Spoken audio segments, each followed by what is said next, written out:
Bapak Ibu cepat tekad bahwa bersiap-siaplah untuk suatu pemberian yang istimewa di hari ini. Yang percaya katakan amin.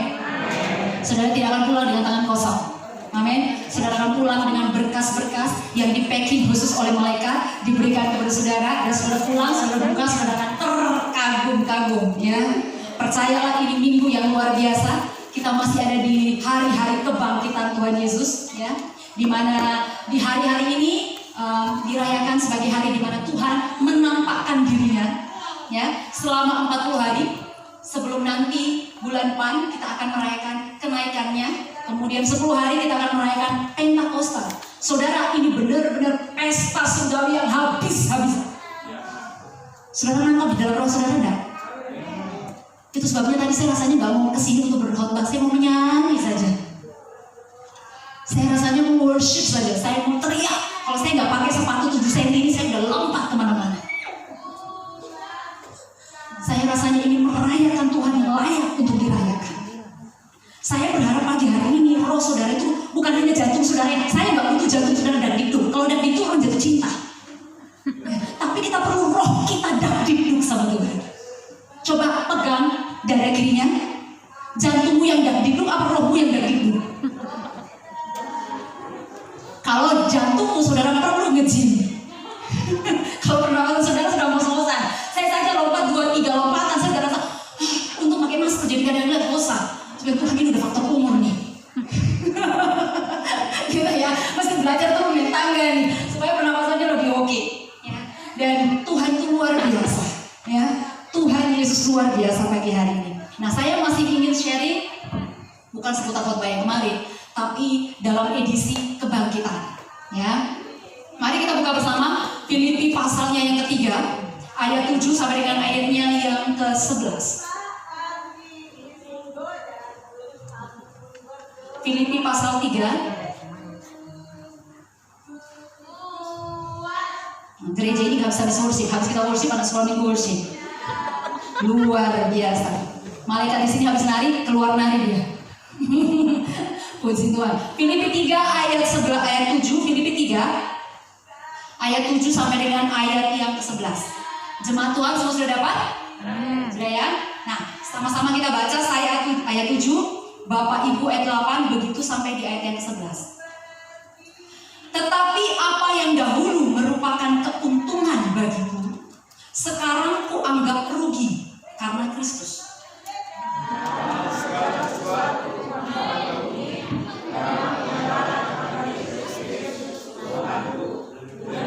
Daripada semuanya, oleh karena dialah aku telah melepaskan semuanya itu dan menganggapnya sampah, supaya aku memperoleh Kristus Dan berada dalam dia, itu Kristus, bukan dengan kebenaranku sendiri karena mentaati hukum Taurat, melainkan dengan kebenaran karena kepercayaan kepada Kristus, yaitu kebenaran yang Allah anugerahkan berdasarkan kepercayaan atau berdasarkan iman. Ayat 10 silakan Bapak. yang terjadi ialah mengenal Dia dan kuasa kebangkitannya dan menafsirkan dalam penderitaannya, di mana aku menjadi serupa dengan Dia dalam kematiannya. Ayat 11 perhatikan. Supaya aku akhirnya beroleh kebangkitan dari antara orang mati. Amin. Paulus pernah berkata begini dalam salah satu tulisannya, apa di 1 atau 2 Korintus, dia berkata, kalau Yesus tidak dibangkitkan, sia-sia Bapak Ibu dan saya percaya, ngapain kita ke gereja? Ngapain kita percaya sama orang yang ada digantung di kayu salib kalau dia tidak dibangkitkan? Iman kita itu sia-sia. Sehingga Paulus berkata, marilah hari ini kita makan minum, besok kita mati. Tidak ada pengharapan. Untuk apa kita hidup? Untuk apa kita kerja? Untuk apa kita cari duit? Toh juga nanti kita binasa. Tapi justru karena Yesus bangkit pada hari yang ketiga di antara orang yang mati, Alkitab berkata kita punya pengharapan, there is hope.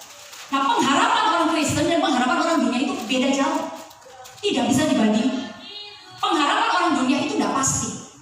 Pengharapan dalam kekristenan itu selalu ada jaminan pasti.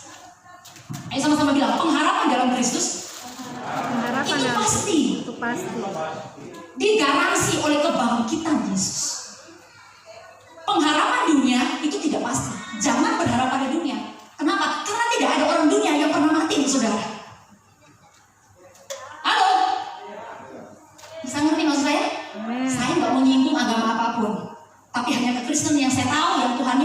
daerah otak-atik, pokoknya itu deh. Oke? Yang lain boleh menyebut prophet, boleh menyebut apostle, boleh menyebut juru selamat, pokoknya apa sih? Tapi buktinya hari ini tetap mati, nggak bangkit-bangkit. Kita menyembah Tuhan yang hidup, yang lain pergi ke kuburan siaran, menyembah orang mati. Dan Alkitab berkata bahwa daripada pendusta adalah ibu sendiri. Alkitab berkata, Elohimnya Abraham, Allahnya Ishak, Yakub itu Allah orang hidup, bukan Allah orang mati. Amen. Itu sebabnya Yesus tidak bisa ditahan-tahan di dalam kuburan, dia mesti bangkit. Karena dia adalah kebangkitan dan hidup. Dan Alkitab berkata, Yesus bilang gini, Marta, Marta, kamu gak usah takut kalau Lazarus itu tidak bangkit. Akulah kebangkitan dan hidup. Barang siapa percaya kepadaku, dia akan Hidup. Hidup. Dia akan hidup sekalipun dia mati. Luar biasanya jaminan yang Tuhan berikan kepada kita, bahwa Yesus yang bangkit itu menjamin saudara dan saya punya kehidupan yang kekal dan punya pengharapan akan kebangkitan pada masa yang akan datang. Nah, apa yang saya ingin sampaikan di sini, saya ingin bicara sedikit tentang Paulus, tapi bukan kehidupan Paulus secara total. Karena di dalam Alkitab ini saya menemukan salah satu rasul yang paling banyak bicara tentang kasih karunia, sehingga dia disebut sebagai rasulnya kasih karunia, itu adalah Paulus. Dan Paulus juga salah satu rasul yang bicara belak-belakan tentang the power of resurrection, kuasa di dalam kebangkitan Yesus. Nah, kalau kita cuma percaya Yesus bangkit tapi tidak mengalami perubahan, ada yang salah dengan iman kita. Halo? Ulangi kalimat saya. Kalau saya percaya Yesus bangkit tapi tidak ada perubahan dalam hidup saya, ada yang salah dengan iman saya. Bukan Tuhan yang salah, bukan firman yang salah, ada yang salah dari cara kita memahami kebangkitan. Makanya pagi hari ini disampaikan dengan baik, sampai saudara dan saya memahami darah dan daging tentang the power of resurrection, tentang kuasa kebangkitan Tuhan, maka saat itu hidup saudara tidak akan pernah sama lagi. Saya ulang, sampai seorang Kristen benar-benar mengalami dan menyadari kuasa kebangkitan daripada Yesus Kristus, maka hidupnya tidak akan pernah sama lagi. Cara menyembah saudara tidak akan pernah sama lagi. Cara bersorak-sorak saudara tidak akan pernah sama lagi. Saudara baca firman tidak akan pernah sama lagi. Saudara lihat tuh ayat-ayat tidak akan pernah sama lagi. Nilai hidup saudara tidak akan pernah sama lagi. Kenapa? Karena sesuatu yang dahsyat sedang dibolak-balik dalam hidup saudara. Petrus, dia mendapat pewahyuan Yesus untuk anak Allah yang hidup. Tuhan bilang, Petrus, bukan manusia yang bilang sama kamu, kamu dapat revelation.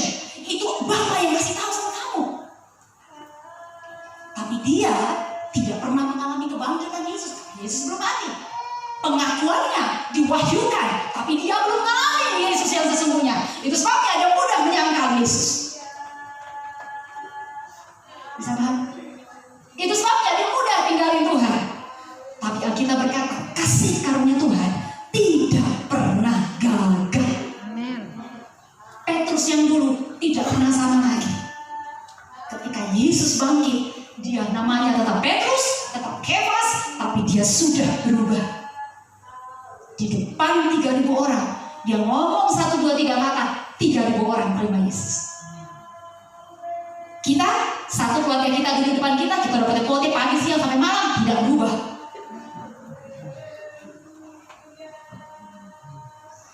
Sampai kita mengalami kuasa kebangkitan Yesus dalam hidup kita. Saudara tidak perlu khotbah kayak saya, kayak bapak, kayak rekan-rekan hamba Tuhan. Saudara, hidupmu itu jadi surat yang terbuka yang orang lain bisa lihat. Oke? Dan itu mengubahkan banyak orang, banyak keadaan. Saudara mengerti ini? Saya banyak kali khotbah, tapi tidak pernah mudeng-mudeng. Tidak pernah mengerti, harus selalu Roh Kudus ngajari, ngalamin lagi. Tuhan, alami lagi Tuhan. Nah, Paulus mengalami kuasa kebangkitan itu, sehingga saudara baca di dalam tulisannya, dia tidak pernah sama lagi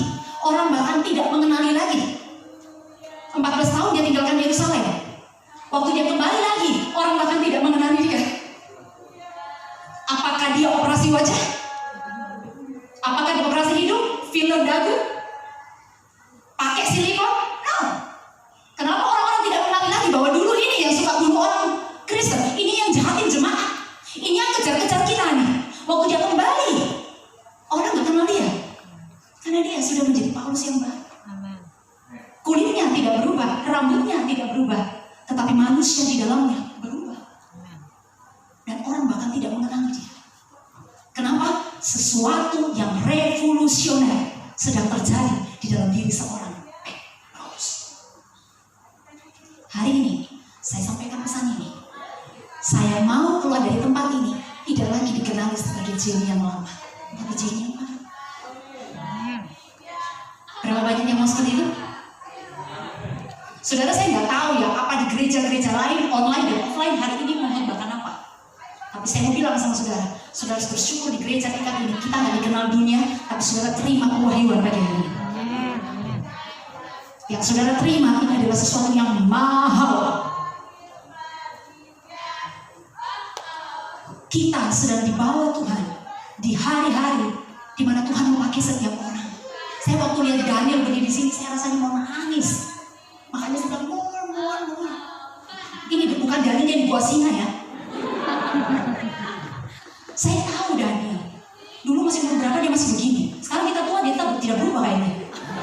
Cuma badannya sedikit mengembang ke kanan dan ke kiri. Aduh, tapi lihat dia berdiri di sini dengan Kak Elvi. Aduh, hatiku tuh kayak coklat yang tadinya membulung. Bangga ya. Bertahun-tahun saya di Jakarta, mungkin 14-13 tahun. Balik ke sini lihat saudara semua udah pada tua termasuk saya.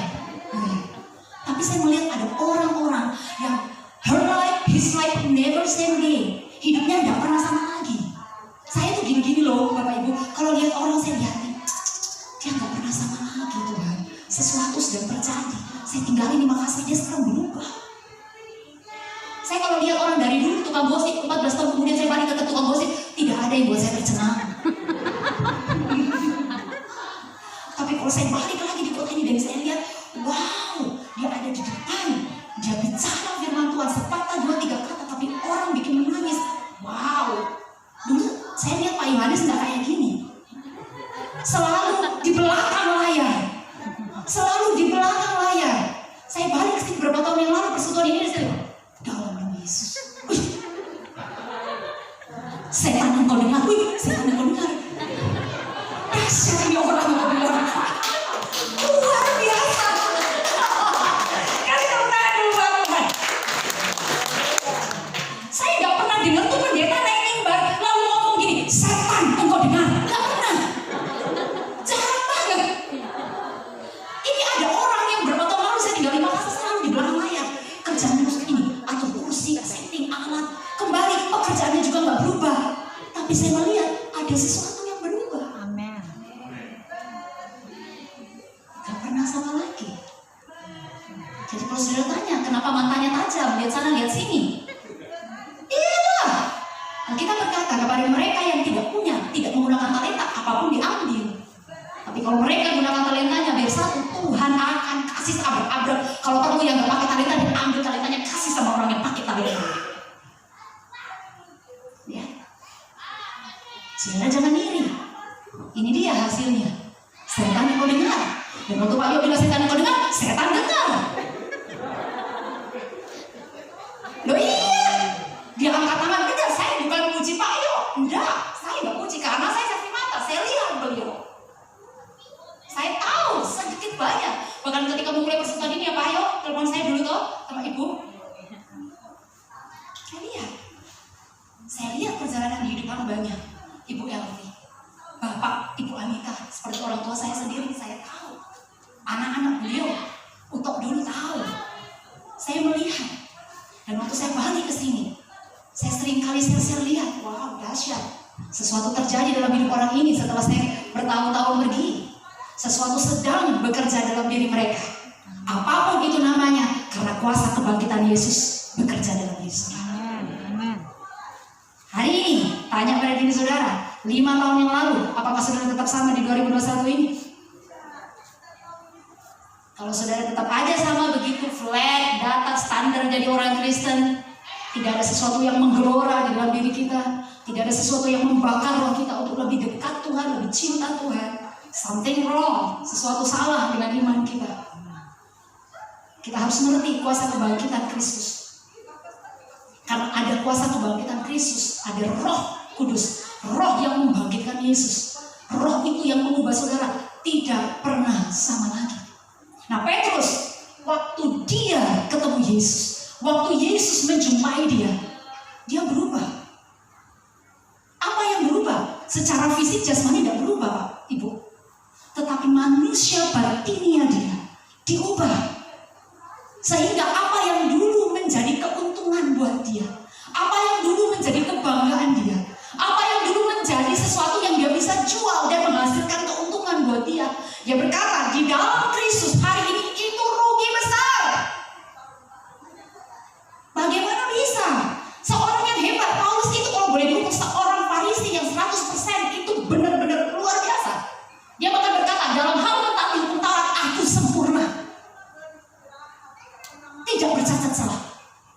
Kita nggak usah lah bangga-bangga, gitu ya. Mazmur aja kita nggak baca, di 6 bulan baru kita selesai baca. Tapi Paulus tidak. Ketika dia berjumpa dengan Yesus dan ketika dia mengalami kuasa kebangkitan Yesus, dia baik. Visi dalam hidupnya, nilai dalam hidupnya, tujuan dalam hidupnya itu berubah. Totally berubah. Dia tidak pernah sama lagi.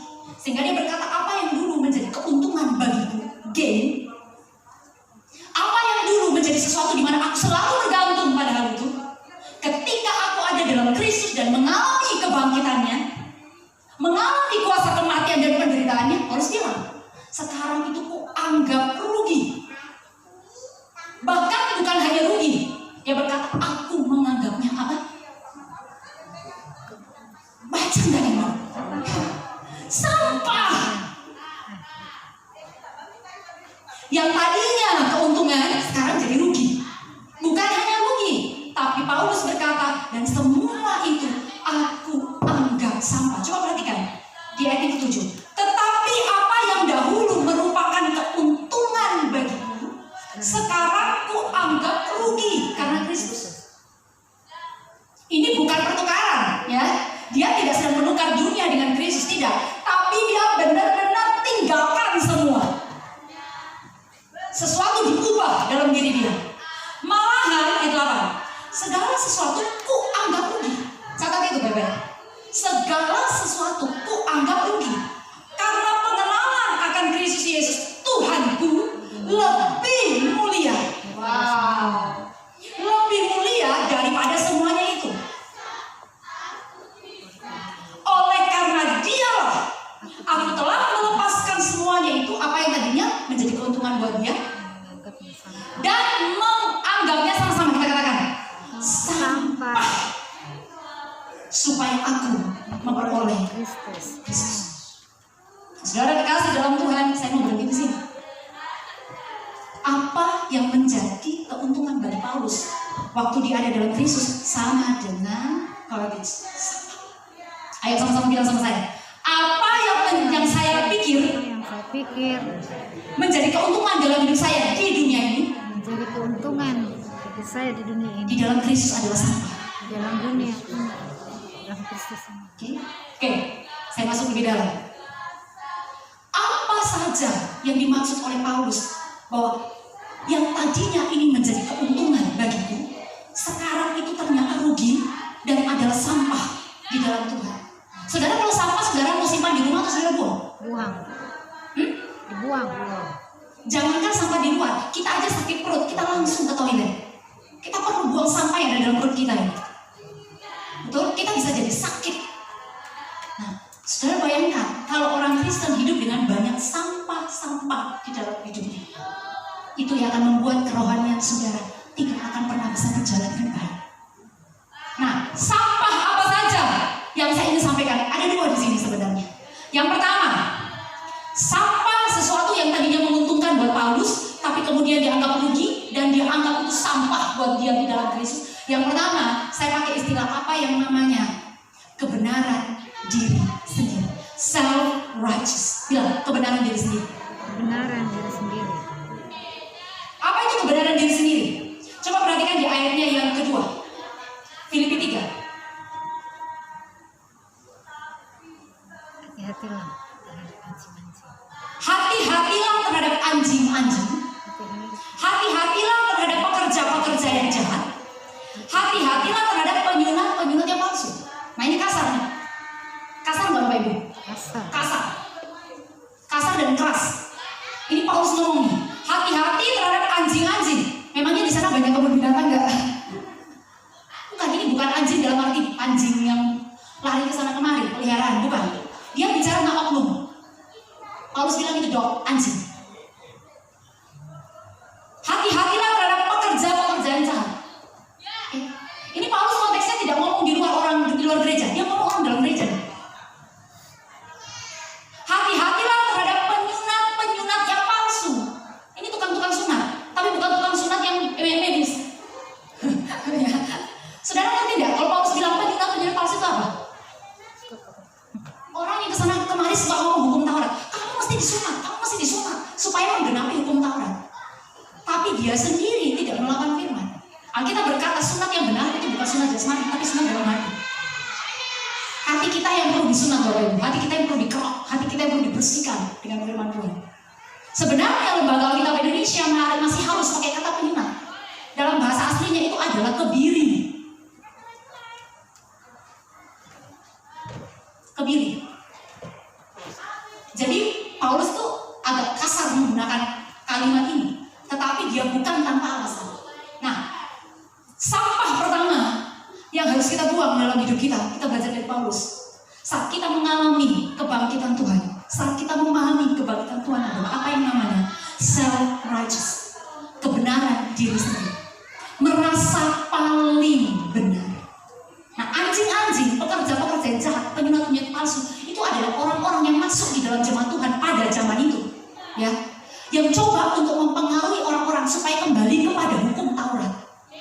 Mereka boleh terima Yesus, mereka boleh percaya Yesus adalah Tuhan, tapi mereka juga harus melakukan hukum Taurat.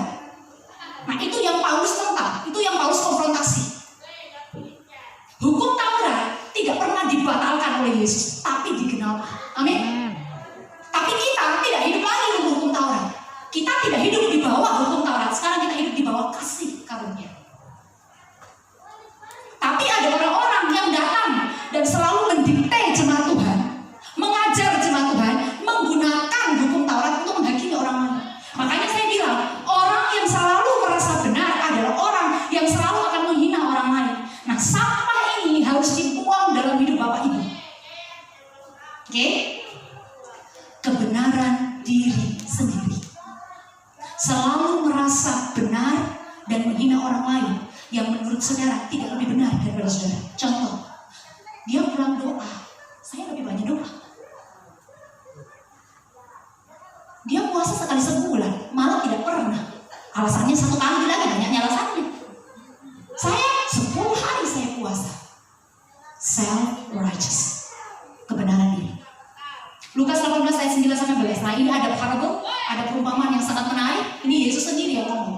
Lukas 18 ayat 9-14. Supaya saudara lihat gambarannya. Kebenaran diri sendiri itu seperti apa? Selalu merasa diri benar. Dan kepada beberapa orang yang menganggap dirinya benar dan memandang rendah semua orang lain, Yesus mengatakan perumpamaan ini. Ada 2 orang pergi ke bait Allah untuk berdoa. Berapa orang? 2.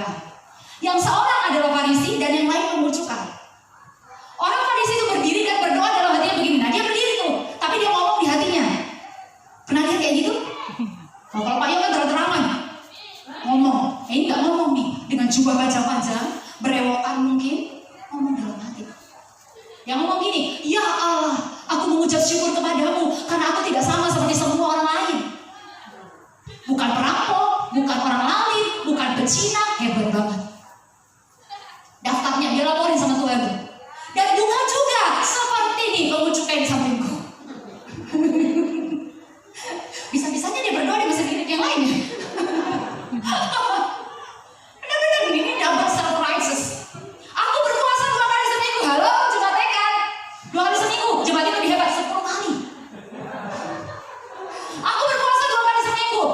berikan 1/10. Waduh, tidak pernah absen kasih perpuluhan.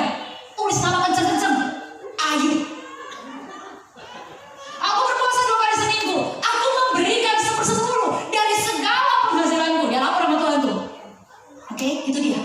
Nah, kita lihat yang di sebelahnya. Tetapi pemungut cukai itu berdiri jauh-jauh. Nah, orang Farisi itu berdiri dekat mimbar dia. Mungkin dia berdiri depan persembahan. Dia tadahkan tangannya. Karena dia merasa kok ini Tuhan nih. Lihat dong saya. Tapi pemungut cukai itu berdiri jauh-jauh. Pemungut cukai itu istilahnya apa Pak sekarang? Pemungut pajak, tax collector. Apa? Restribusi apa Pak? Pajak?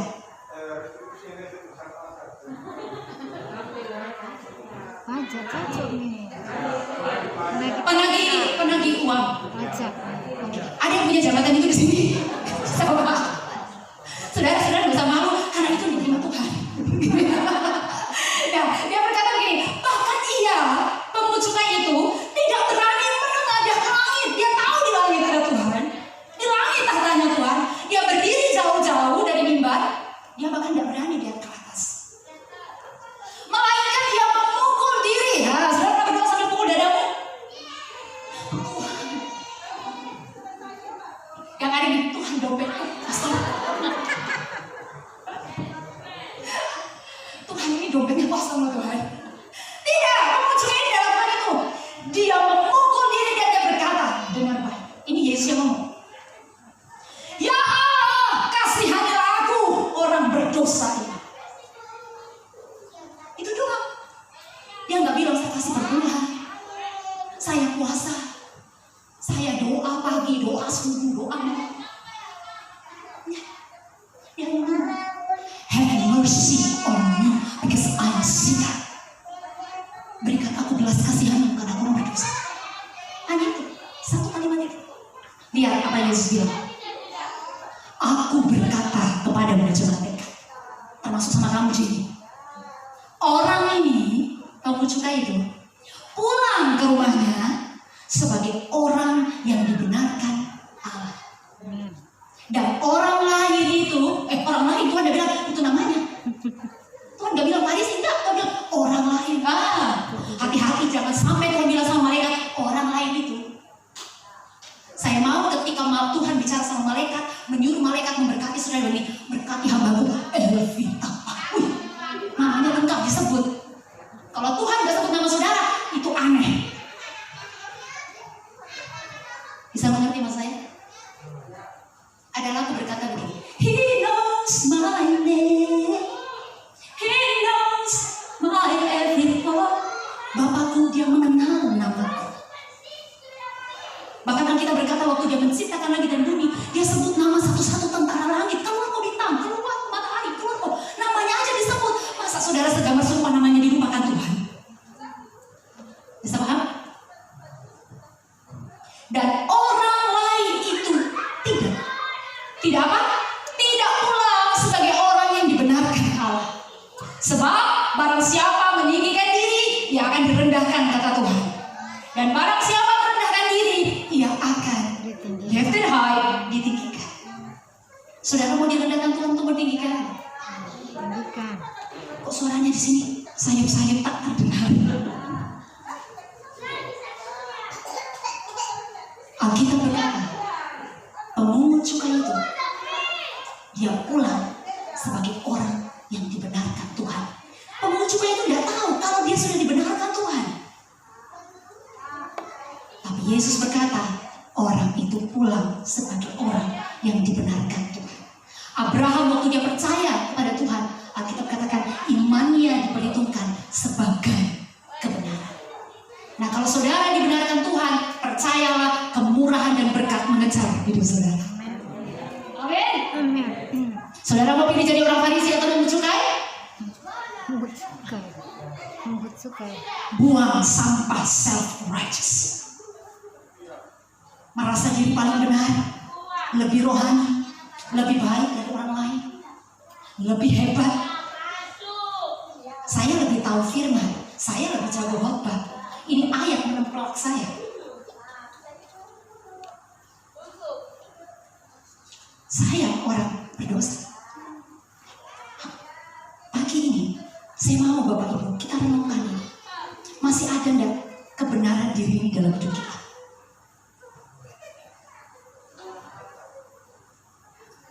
Yes, betul. Betul Mas. Bukan hanya akan merugikan saudara. Alkitab berkata itu sampah. Buang. Kalau saudara ingin mengalami kuasa kebangkitan Tuhan yang lebih dahsyat dalam hidup saudara, saudara harus buang sampah ini. Kedua, sesuatu yang menurut Paulus adalah sesuatu keuntungan dulu, sekarang menjadi rugi, bahkan sampah dianggapnya, dia harus buang itu. Apa yang saya sebut dengan nama self-pride, kebanggaan diri. Sama-sama bilang, kebanggaan diri. Kebanggaan diri. Yang pertama tadi apa? Apa? Oh, cepatnya lupa nih jemaat. Kebenaran diri, merasa diri paling benar, dan orang lain itu tidak benar. Buang. Kedua, kebanggaan diri, self-pride. Nah ini berbeda. Merasa diri benar dan berbangga diri itu beda. Beda atau sama? Beda. Nah coba lihat ayat 4, 5, dan 6 Filipi pasal 3. Filipi pasal 3, Andi.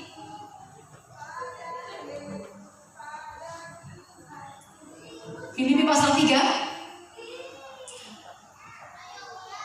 Sekalipun aku juga ada alasan untuk menaruh percaya pada hal-hal lahiriah, ayat 4. Jika ada orang lain menyangka dapat menaruh percaya pada hal-hal lahiriah, aku lebih lagi. Jadi Paulus bilang begini, kalau ada orang yang bergantung pada sesuatu yang bersifat fisik, lalu kemudian dia membanggakan itu, Paulus bilang, saya lebih lagi. Nah, mari kita lihat kelebihannya di mana. Disunat pada hari ke-8, oke? Orang Yahudi bangga sekali kalau disunat pada hari ke-8. Kenapa? Karena itu mengikuti hukum Taurat. Yesus pun juga demikian. Kalau kita sekarang disunat mau umur 10 tahun, ada yang malah mungkin umur 40 baru disunat, itu biasa saja. Malah bukan bangga, itu aib. Kenapa kau sudah tua kau baru disunat? Benar gak Bapak Ibu? Tapi dulu bagi tradisi Yahudi, mengikuti aturan hukum Taurat itu satu kebanggaan. Disunat pada hari ke-8. Dari bangsa Israel asli, Pak, Bu. Orang kalau jadi orang Yahudi itu bangga sekali. Itu sebabnya kenapa orang Yahudi mau dimusnahkan. Karena orang Yahudi itu bukan hanya bicara ras, tapi bicara apa? Dalam darahnya itu mengalir Abraham, Ishak, dan Yakub. Bapak segala bangsa. Nah jadi Paulus ini bilang, satu, saya disunat pada hari ke-8. Nah siapa yang bisa kalahkan saya? Kedua, saya dari bangsa Israel. Ini original, ya. Kita baru berkunjung ke Israel, baru wisata itu udah bangga banget. Padahal itu bukan kampung kita. Pulang Tojo di Makassar. Tapi ini Israel asli. Dari suku Benjamin, dari suku Benyamin. Ini suku gak main-main. Ini adanya Yusuf. Menjadi keturunan Benyamin itu satu keunggulan. Alkitab berkata orang dari suku Benyamin itu punya urusan di hadapan Tuhan. Dia punya berkat 1/5. Nah sudah tahu Benyamin, Saul itu keturunan Benyamin, raja pertama orang Israel. Jadi ketika Paulus coba untuk menunjukkan kelebihannya kepada orang-orang yang juga bicara kelebihan secara lahiriah, dia bilang, nih saya kasih tahu nih, saya keturunan Benyamin. Kita baru bilang saya keturunan raja, tidak ada apa-apanya. Ya hari ini saya keturunan raja, turun Bapak Ibu. Tapi saya keturunan raja, ya. Tapi kadang saya bilang saya sebenarnya raja tidak jelas. Ya tidak jelas gini. Saya tuh nggak terlalu tahu, ya. Saya memang tidak terlalu tertarik dengan histori. Kan ada orang tuh Pak, orang tua raja suka sekali cari tahu nenek moyangnya 10 keturunan ke atas, 10 generasi. Kalau perlu dia pergi ke museum lihat ada nggak keturunan raja dulunya. Di dalam hatiku kalau kita banyak uang, ya kita wajar kita keturunan raja, miskin juga kere. Saya nggak terlalu suka sejarah begitu, makanya saya ini di antara saudara-saudara yang lain jarang ada jemput aja Jimmy. Dia nggak terlalu tertarik dengan kayak gitu-gitu. Bukan nggak tertarik Bapak Ibu, saya sudah dalam Tuhan nggak suka gitu-gitu. Ya, nah suku Benjamin itu menjadi sesuatu yang karena ada 12 suku. Jadi kalau orang bilang saya keturunan Benyamin, orang itu bangga sekali. Kita ada keturunan raja. Orang tanya lagi,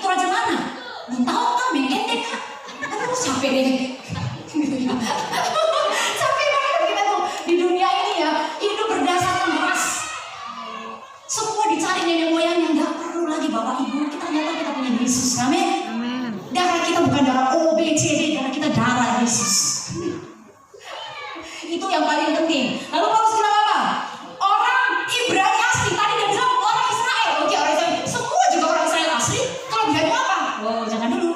Tunggu Pak ya. Paulus bilang, saya ini original Ibrani. Hebrew. Sudah tahu, satu-satunya bahasa yang punya tingkat sastra lebih tinggi itu Ibrani. Kenapa? Makanya Ibrani saya waktu belajar Alkitab itu punya C, saking susahnya. Gak pernah naik ke upgrade, saya menyerah di Tuhan. Yunani B ya oke lah, gitu ya. Capek setahun belajar bahasa itu, pusing. Ibrani, asli. Tentang pendirian terhadap hukum Taurat, nah ini dia. Aku orang Farisi. Zaman dulu orang Farisi itu dihargai Pak Bu. Waktu dia lewat dengan jubahnya, semua orang bilang, orang sempurna ini. Orang sempurna ini. Dan Paulus berani menantang lawan-lawannya dan katakan, aku orang Farisi. Tentang prinsip pegang hukum Taurat nih, orang Jakarta bilang, nih gua. Nah, gitu dia. Tentang kegiatan, aku penganiaya jemaat. Orang bunuh orang kok bangga. Tapi zaman dulu bunuh orang Kristen itu kebanggaan. Halo? Iya, menganiaya jemaat. Kalau kaisar kasih perintah bunuh orang Kristen, semua orang melakukan itu. Karena dulu orang Kristen itu dibenci Pak. Sekarang juga Pak ya, ternyata dunia udah berubah ya. Tentang kebenaran, nah ini dia. Tentang kebenaran dalam mentaati hukum Taurat. Aku tidak bercacat. Wow, kita mesti kasih aplaus buat Paulus ini. Alkitab berkata tidak ada seorang pun dibenarkan di hadapan Tuhan karena melakukan hukum Taurat. Tapi hari itu Paulus belum percaya Yesus. Jadi dia dengan bangganya bilang, kalau melakukan 600 lebih, hukum Taurat ada 600 lebih, banyak banget aturannya. Ini dia bilang, aku gak bercacat. Luar biasa. Saya membayangkan Paulus itu kerjanya tiap hari hafal hukum Taurat. Dan waktu setiap kali dia melangkah, dia bilang, ini harus cocok dengan hukum Taurat. Setiap kali dia bertindak, dia harus pastikan ini cocok dengan hukum Taurat. Sehingga hati nuraninya berkata, kamu sudah hebat, kamu sudah rohani, kamu diterima sama Tuhan. Itu Paulus. Ayat 7. Tetapi apa yang dahulu merupakan keuntungan, itu keuntungan. Semua kriteria yang disebutkan tadi adalah keuntungan dia di antara orang Yahudi. Bahkan di tengah-tengah dunia ini sebenarnya, kalau dulu masih zaman kayak dulu, kalau hari ini seandainya masih orang prinsip Yahudi itu, Paulus itu luar biasa. Pengajar, guru, apalagi orang Farisi. Tapi dia berkata, apa yang dulu merupakan keuntungan bagiku, sekarang ku anggap rugi karena Kristus. Yang kedua, self pride, kebanggaan diri. Saudara, sampah pertama yang saudara buang adalah merasa diri paling benar. Katakan bersama, merasa diri paling benar. Merasa diri paling benar. Kedua, kebanggaan diri. Kebanggaan itu apa? Sesuatu yang menurut saudara ada di fisik saudara. Saya cantik, sekarang gampang. Saudara lihat tuh, aktor-aktor mau muda-muda di TV, gak ada pengalamannya. Modalnya cuma tampan doang, bisa jadi artis sinetron. Modalnya cuma tampan cantik doang, bisa jadi model. Sesuatu yang bisa dibanggakan, sesuatu yang bisa dijual. Nah, Paulus di sini bicara soal pencapaian dia, prestasi dia, karir dia, ras suku. Sudah lihat sekarang di TV bagaimana orang-orang Asia di Amerika ketakutan karena terjadi rasisme. Orang-orang Asia itu sudah terlalu banyak di Amerika. Ini udah kejadian kayak Mesir, Pak. Orang Ibrani selalu banyak di Mesir. Akhirnya muncullah Firaun dan katakan orang Ibrani nggak boleh lagi tambah banyak. Bahaya ini. Harus dibunuh satu demi satu. Ras, keturunan, pendidikan, karir, semua pencapaian, prestasi saudara, itu sesuatu yang bisa saudara banggakan dalam hidup saudara. Itu sesuatu yang banyak orang pakai sebagai perlindungan dalam hidup mereka. Tanpa mereka sadari, mereka mengabaikan Tuhan dalam hidup mereka. Paulus punya semua yang dicari oleh orang-orang dunia. Paulus punya semua yang dimaui oleh orang-orang hebat pada masa itu. Tapi Alkitab berkata waktu dia ada di dalam Yesus, dia menganggap semuanya itu adalah kerugian besar. Bahkan dia berkata semuanya adalah sampah. Dan itu harus dibuang, dikatakan dalam hidup. Hari ini jemaat saya menyampaikan pesan ini kepada Bapak Ibu. Coba selidiki hati kita. Ada tidak Tuhan? Kebenaran diri sendiri, selalu merasa diri lebih benar, lebih tahu, lebih hebat, lebih bisa. Dan kebanggaan diri, apa yang saudara banggakan? Cantik, tampan, tinggi, pendek tidak usah lagi banggakan gitu ya. Apalagi kulit putih, saya lebih putih, udah putih suntik vitamin lagi, lebih putih lagi, udah kayak Snow White gitu. Apalagi yang sudah banggakan? Saya kalau lihat jemaat ini termasuk diri saya, kita ini bukan orang-orang yang hebat, Pak. Iya, saya tahu kok Bapak Ibu di sini. Yang saya nggak tahu adalah isi dompet Bapak Ibu. Gaji Bapak Ibu saya nggak tahu. Dibandingkan saudara-saudara punya lebih banyak uang dari saya. We just a servant, ya, yang kita tahu. Kita rekan-rekan hamba Tuhan. Tetapi apa yang membuat saya selalu bangga dalam Tuhan melihat jemaat ini adalah kalau kita ibadah, kita itu orang biasa. Tapi tahukah saudara, malaikat terbang di atas atap gereja. See?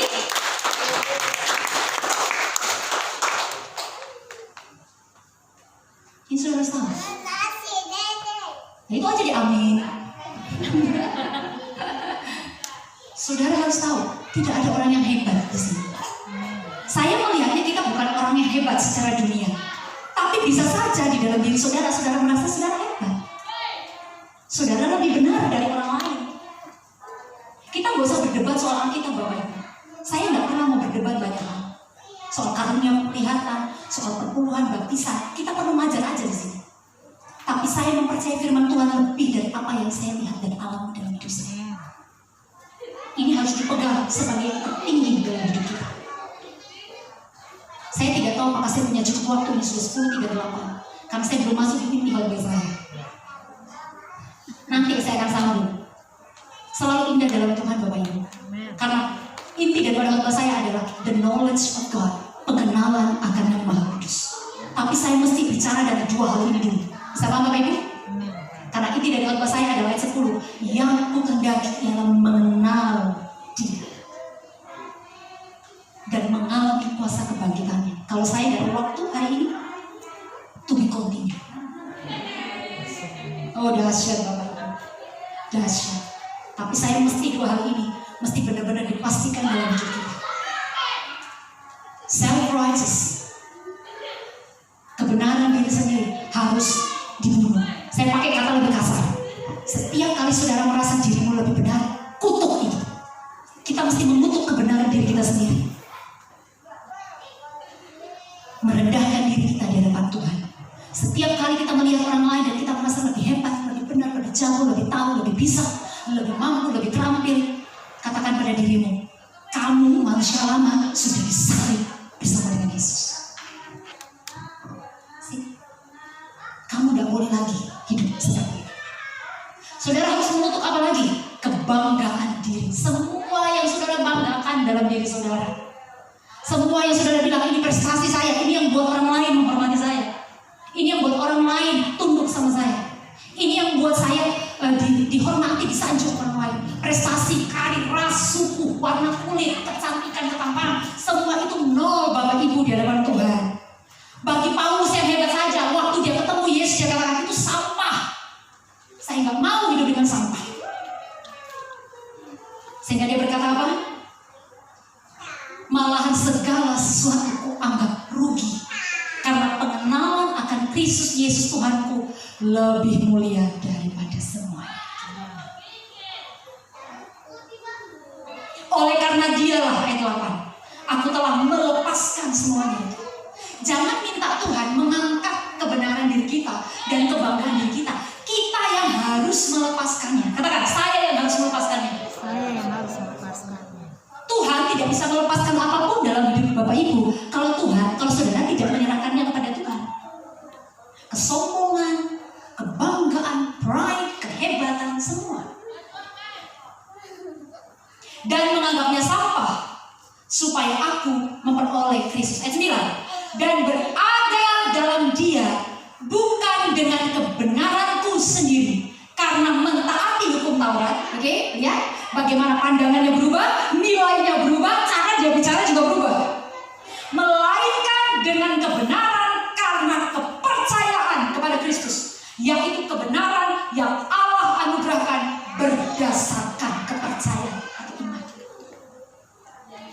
Jadi sekarang dia melihat bahwa ternyata untuk dibenarkan Tuhan itu bukan karena kita hebat, bukan karena kita lakukan hukum Taurat, bukan karena kita kasih perpuluhan, kasih ini, bukan. Ternyata kita dibenarkan karena Tuhan yang benarkan kita melalui kita percaya kepada Yesus.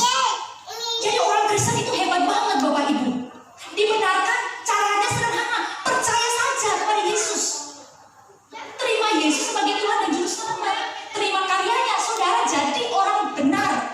Karena karya penebusan Yesus kita jadi orang benar. Ini luar biasa. Ini hanya ada di dalam kekristenan. Kita yang orang berdosa menjadi orang yang dibenarkan. 2 Korintus 5 ayat 15. Ini juga tulisannya Paulus. Ini kalimatnya Paulus. Perhatikan Bapak Ibu, jangan ngantuk dulu.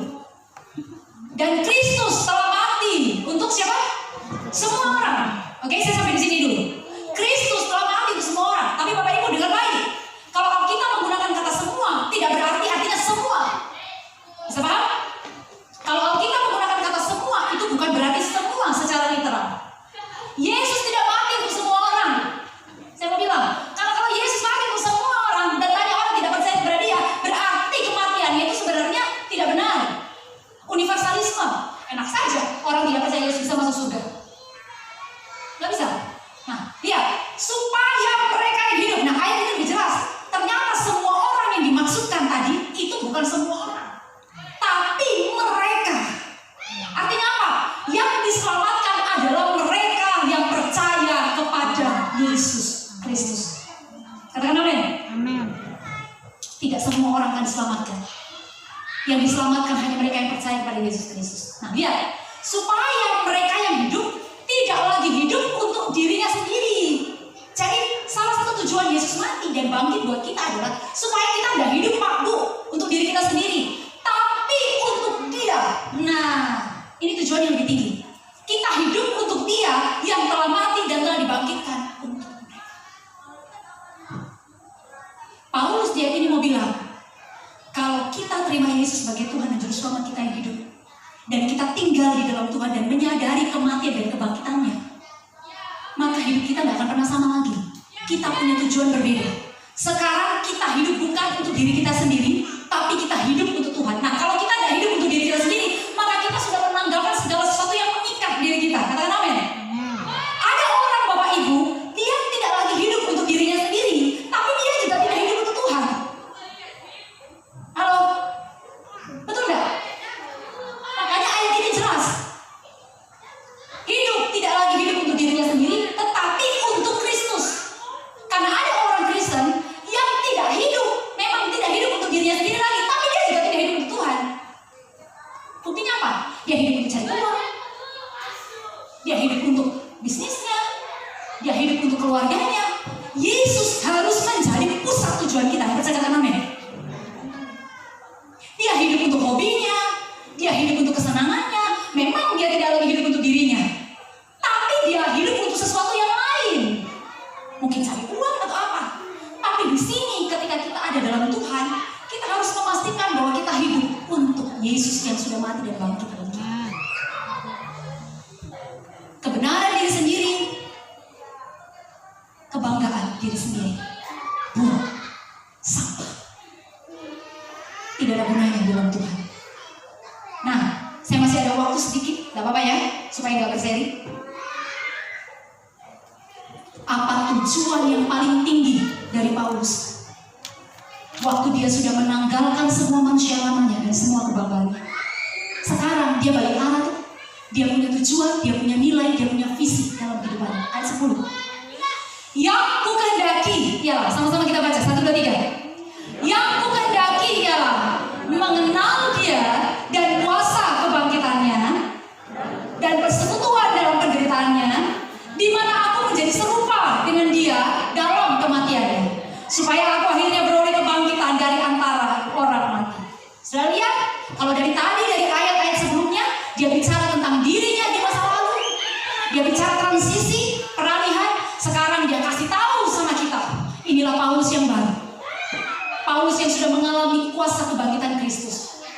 Dia sampaikan kepada orang-orang di sekeliling dia bahwa ayat 10, yang ku kehendaki. Vera, mana Vera? Yang ku kehendaki. Ini Paulus mau ngomong begini, sekarang yang aku mau. Ayo sama-sama katakan sama tekad. Lihat ke atas, bilang sama Tuhan, Tuhan, yang aku mau mengenal Engkau dan kuasa kebangkitan. Amin. Hal pertama yang menjadi kerinduan dan pengejaran Paulus sekarang adalah aku mau kenal Tuhan. Saya ada lagu yang tiba-tiba saya ingat ya, lagunya Steve Green. Ini lagu tempo dulu deh. Oh, I want to know you more. Deep within my soul, I want to know. Pernah dengar lagu itu?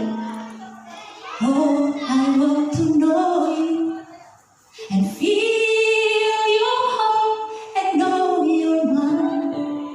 Looking in your eyes, tear ups within me. Christ and say, I want to know you. Lord, I want to know you more. Itu lagu sederhana Bapak Ibu. Lord, I want to know you more. Deep within my soul, I want to know you. Lord, I want to know you and feel your heart and know your mind. Look into your eyes, tear ups within me. Lord, I want to know you more. Ada lagu Paniko yang indah sekali. Yang lagu gimana ya? I want to follow you. Na na na na na na na na na na. Itu saya dibaik kan? Na na na na na na na na na. Na na na na na na na na. I will never let you go. Never ever let you go.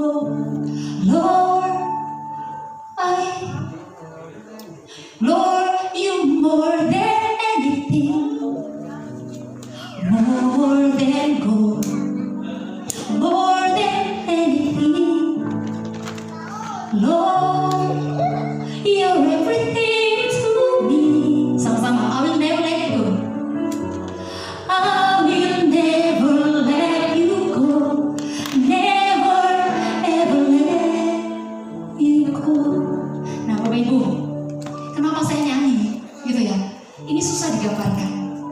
Apakah kerinduan hati kita kayak gitu kayak Paulus? Tuhan, aku mau kenal Engkau. Aku mau mengenal Engkau. Dalam bahasa Yunani digunakan aginosko.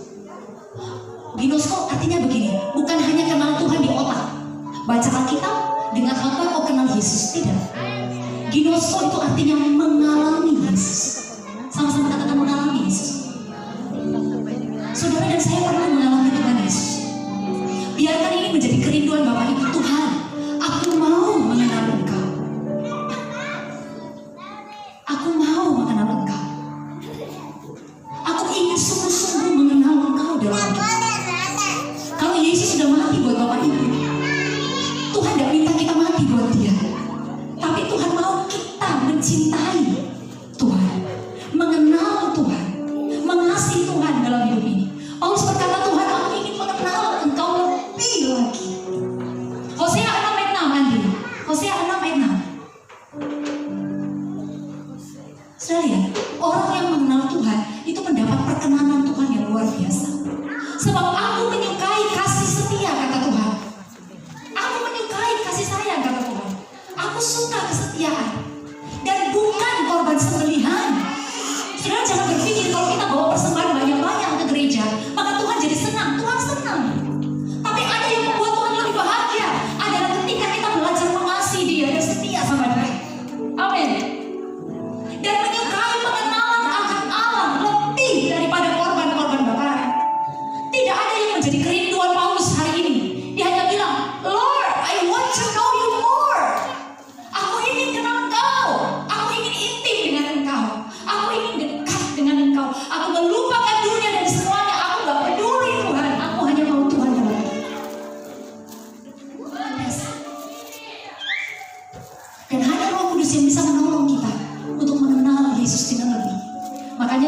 Efesus 1 ayat 17-19, Paulus berkata, mintalah kepada Bapa supaya dia memberikan kepadamu roh hikmat dan wahyu untuk mengenal dia dengan benar.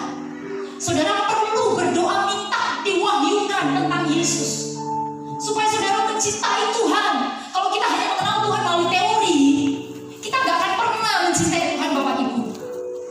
Kita perlu kasih Tuhan itu bertumbuh di dalam diri kita, sehingga waktu saudara mengangkat tangan dan menyembah Tuhan, saudara menangis bukan karena banyak masalah. Halo, saudara menangis karena saudara merasakan cinta Tuhan dan kebaikan Tuhan dalam hidup kita. Amin.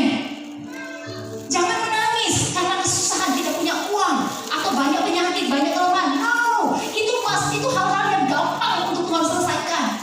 Tapi menangislah karena saudara merasakan betapa baiknya Yesus. Betapa dia Bapa yang mengasihi kita. Dia menukar nyawanya buat Bapak Ibu dan saya. Pagi hari ini punya jeritan seperti Paulus. Tuhan, aku mau mengenal Engkau. Biarkan Roh Kudus menolong aku untuk mengenal Engkau. Ayo Bapak Ibu, dari tempat ini, dari mimbar ini, saya mengajak Bapak Ibu, mari sungguh-sungguh kenal Tuhan. Hosea 6 ayat 3, naik ke atas. Marilah kita mengenal dan berusaha sungguh-sungguh mengenal Tuhan. Dalam bahasa Ibrani kata mengenal itu dipakai kata yaga. Artinya apa? Pengalaman dengan Tuhan, praktek ngalamin Tuhan. Itu sebabnya mengapa banyak orang Kristen susah untuk dia memahami karya Roh Kudus. Kalau kita bicara soal penglihatan, kita bicara soal karunia Roh, dia susah pakai logikanya. Kenapa? Dia harus mengalami Tuhan, harus saya lihat Bapak Adrianus, Bapak orang semangat, orang pintar sekali. Tuhan mesti belajar, coba ngalami Toronto Blessing. Saya aja nggak pernah ngalami Toronto Blessing. Bapak ngalami Toronto Blessing. Kenapa? Kalau kita selalu pakai ini, Tuhan mesti remukkan logika kita supaya roh kita keluar. Saya ngerti Bapak Ibu. Mari kita sungguh-sungguh nih, berusaha sungguh-sungguh. Saudara, bukan Tuhan yang harus berusaha mengenalkan dirinya, saudara yang harus berusaha sungguh-sungguh mengenal Yesus. Kalau hari ini pengertian kita sedikit, bilang Roh Kudus tambahkan lagi, Roh Kudus tambahkan lagi, sampai cinta di dalam hatimu membara. Alkitab berkata, dia pasti muncul seperti makanya jangan heran kalau ada orang Kristen yang pagi-pagi jam 5 dijumpai Tuhan. Pasti kenapa? Dia menunggu Tuhan, dia cari Tuhan. Alkitab berkata, aku tidak pernah menyuruh orang mencari aku dan sia-sia. Selalu Tuhan akan menampakkan dirinya. Tuhan akan berkata, anakku, ini aku. Kamu cari aku tuh, ini aku. Sudah lihat orang pertama yang menyaksikan kebangkitan Tuhan siapa? Maria Magdalena, perempuan. Sudah tahu itu sebenarnya Yesus harus ke Bapaknya, harus terbang ke Bapaknya. Tapi karena ada perempuan yang berkata, Tuhan, Tuhan, Tuhan, cinta di dalam Maria membuat Tuhan itu harus turun dulu ke bumi sebelum dia terbang ketemu Bapaknya. Ada cerita dari seorang perempuan yang mencintai Tuhan, yang mengasihi Tuhan luar biasa. Sampai Tuhan harus turun lagi dan berkata, Maria, don't touch me. Jangan sentuh aku karena aku belum ke Bapa. Bayangkan. Saudara, kalau engkau berusaha sungguh-sungguh mengenal Tuhan, dia pasti muncul seperti fajar di pagi hari. Ia akan datang kepada kita seperti hujan. Tuhan Yesus datang seperti hujan, rumahmu gak akan kebanjiran dan saudara perlu ngepel. Gak perlu. Hujan berkat, Pak. Hujan perkenanan, hujan damai sejahtera, hujan sukacita, hujan kebenaran. Bagaimana dengan bisnisku? Pasti hujan proyek. Seperti hujan pada akhir musim yang mengairi bumi. Saya pernah berkhotbah di lapas soal hujan akhir dan hujan awal, hujan akhir. Di dalam Alkitab ada dua hujan awal, hujan akhir. Bedanya apa, Pak? Hujan awal diberikan Tuhan itu mempersiapkan tanah untuk ditaburi benih. Tuhan mesti kasih hujan sebelum ditaburi benih. Tapi hujan akhir diturunkan Tuhan untuk apa? Mempersiapkan tanah untuk dituai. Halo? Jadi kalau Tuhan bilang, anak-anakku yang berusaha sungguh-sungguh cari aku, berusaha kenal aku, Tuhan bilang, aku jamin, aku akan menunjukkan diriku kepadamu, dan aku akan memberikan hujan akhir bagimu. Artinya apa? Siap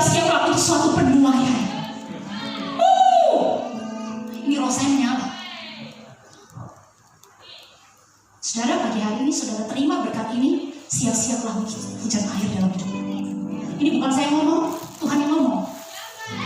Bagi mereka yang sungguh-sungguh berusaha sungguh-sungguh mengenal aku, kata Tuhan, aku akan muncul. Ingat, kita sedang dalam masa penampakan Tuhan Yesus 40 hari.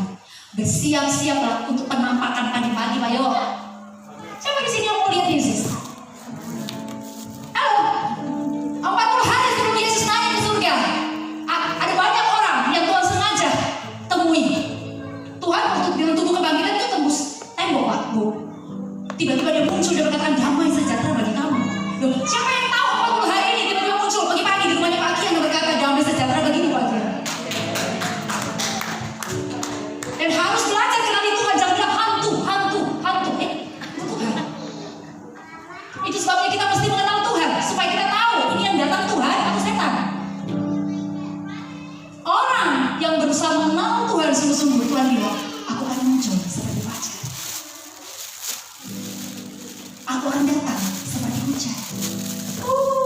Fajar itu indah. Matahari yang paling indah itu apa? Fajar. Tapi kita justru tidur kalau pagi. Hujan akhir musim yang mengairi bumi.